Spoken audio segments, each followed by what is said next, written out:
Hi everybody, it's Yvonne and David from the Scottish Ghost Company, and this week we're on week 2 now, and we're going to tell you just another wee short story belonging to our Ghosts of Glasgow stories.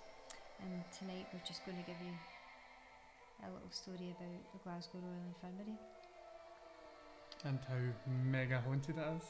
Yep, how mega haunted it is, and just a tiny wee bit about it, and then just some of the ghost stories that we know about. Well, Glasgow Royal Infirmary, which a lot of people don't know, is actually the second hospital. The one that we see today was built in 1914, but there was also an original building designed by one of the Adams brothers, and it was opened in 1794.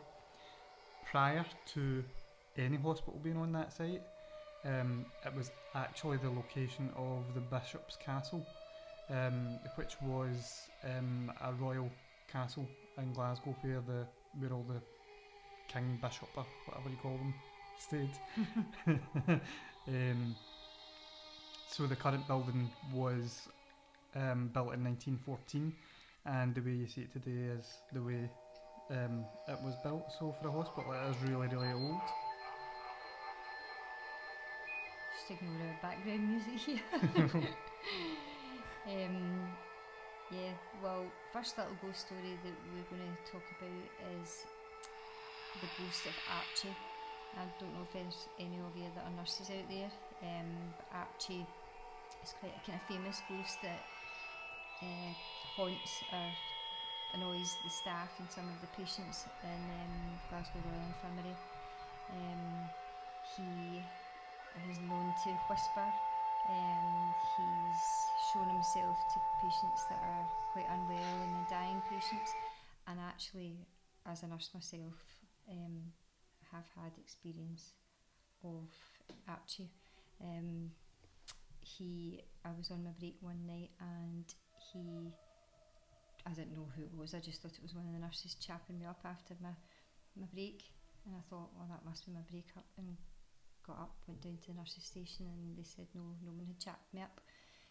But at this point I didn't know anything about Archie the ghost. I think he kind of haunts round about Ward 27. I was in the ward not far from Ward 27.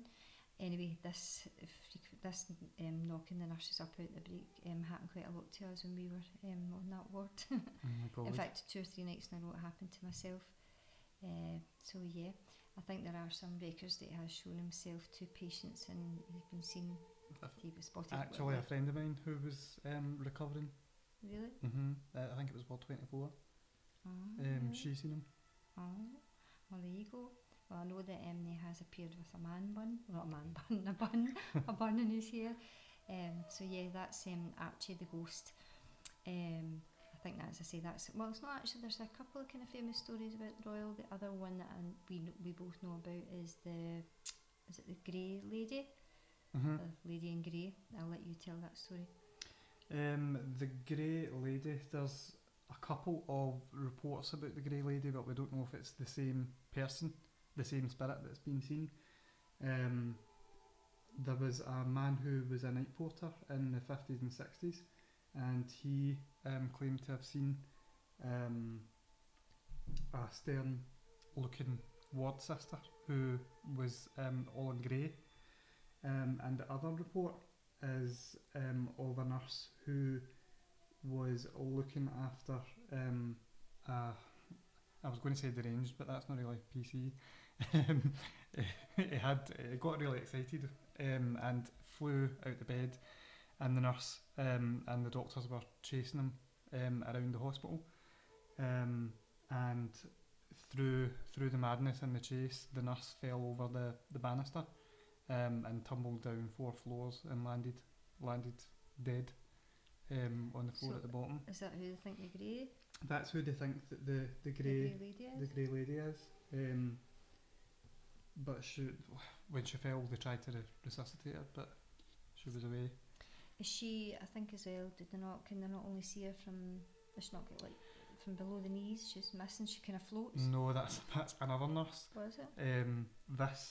The nurse that you're talking about is a woman who used to be a nurse in Glasgow Royal Infirmary. and she's got a really lengthy service, 30 years or something. She doesn't work there now.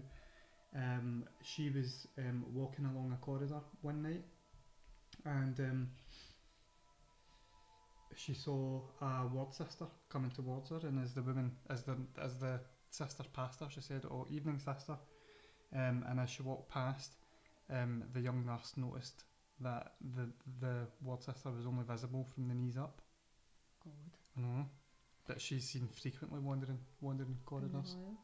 Well, the other story, there's a bit of a kind of conflict to whether it's male or female, but quite not that long ago, I mean fairly recently, there was a story that a doctor was attending an arrest call. I think it was a medical side, from the surgical to the medical. I'm not sure of where he was going or where they were going, and someone stopped him and asked him directions for the way out. And apparently on CCTV you can see him telling this man or lady that's the way out, pointing to the exit. Runs down to where he was called to the arrest, and the patient who he was called to resuscitate was actually the person he'd just seen in the corridor. Oh my But God. as I say, there's some reports it was male, some female. I myself was told it was female, but there are reports it's Did male. the doctor, he went off with stress, I didn't think he? I think he went off with stress. I'm not surprised. I think I would No. come back either. There's loads and loads and loads of stories I mean, it about is a Glasgow hospital, Royal. and plus it's right next to the necropolis, so Well, that's true. It's right next to the necropolis, which we spoke about last week, and Glasgow Cathedral. A lot of the spiritually aware people will know that churches and cathedrals were built on ley line convergences, and I know that the necropolis and the cathedral are. So, being so close to them, I'm pretty sure that the ley lines will magnify any energy that's already in the infirmary.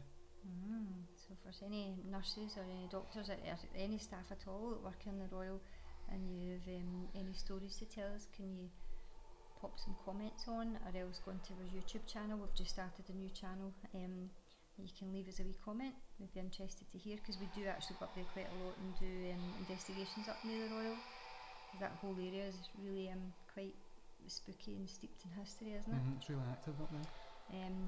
The other thing, I mean, the Royal, as you know, there's some famous people come out of the Royal, apart from myself. Was Joseph Lister. I don't know if any of you know about Joseph Lister, but Joseph Lister was responsible for sterilising all the equipment and things. He found that he was a surgeon, and He introduced all that, didn't he? he found that most of his patients were becoming quite septic, and he realised that obviously if he washed them properly and he used carbolic soap, carbolic, which is now phenol, I think we call it now, that his sepsis instance reduced. So so he was responsible for introducing kind of antiseptics. And there's another couple, but he's the kind of the main one.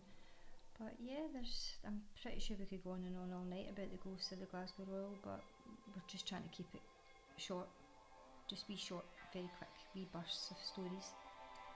I hope you're all doing well through the lockdown and coping all right. And coping okay, and staying safe, so you don't end up in the Royal. Enjoying these wee fixes of ghostly activity. And take care, and we'll see you again next week for part 3 or wherever we are next week. Yes. Okay, so thank you. Thanks for you. Bye. listening. Bye.